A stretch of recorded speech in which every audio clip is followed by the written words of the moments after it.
Thanks for checking out 3D Products. I'm Donald Williams. We're going to actually show you today how to use our all-purpose cleaner.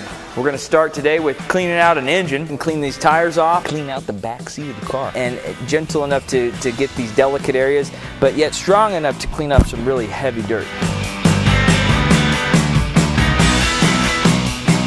We're going to start today with cleaning out an engine. Sucker's dirty. We're going to do it waterlessly, and we're going to do it with air blaster. So we'll run this all-purpose cleaner on this obviously dirty engine. Now we've got a nice even coating here.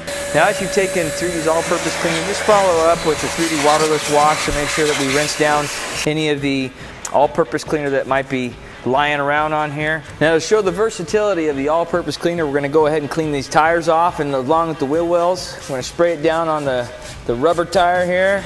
Spray down, get some of this dirt out of here. You want to take a towel if you're in your garage or someone's driveway, put it down there to ensure that we don't stain it black. Rubber tires are going to have a lot of oils and all sorts of things on them. So we want to make sure we don't stain that ground there. It's gentle enough to do all the rims, strong enough to clean the tires, and now your tire is all prepped and ready for its dressing. Now we've gone and we showed you all-purpose cleaner been able to use on tires, wheels, basically virtually everything. Now we're in the inside of this vehicle here. We're going to take and spray it directly onto our towel, because any product that has alkaline cleaners or whatever, if you spray it on directly and you miss it, you can actually kind of stain it because you get a little bit too much cleaning solution on there. We're going to wipe down these nice leather seats. If you want to do a headliner, again, don't spray it.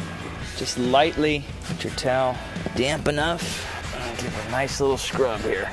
Don't want to get too crazy because the headliners basically held up by glue. One of the biggest no-nos in ever cleaning the headliner of a vehicle is using a steamer. Some of these people can use a steamer, run it through. Definitely don't want to do that. We recommend you use a chemical like the all-purpose cleaner here. It's mild and gentle enough to protect the vehicle from actually having overused or too heavy of a chemical. I appreciate you taking the time and checking out this segment for 3D's all-purpose cleaner part 104. Great for your engines, great for your tires, and great for your interiors. You can do it from 4-to-1 to 10-to-1, depending on what purpose you're using it for. 10-to-1 for your interiors, 4-to-1 for your engines and wheels. You can use it in your kitchen, you can use it in your car, use it on tires, wheels, rims. It'll really do pretty much any job that you want. Till next time, I'm Donald Williams with 3D International, and hope you check us out on Facebook, Twitter, Instagram. Keep up to date with all 3D's latest and greatest innovative car care products. All-purpose cleaner, then do all the work you need.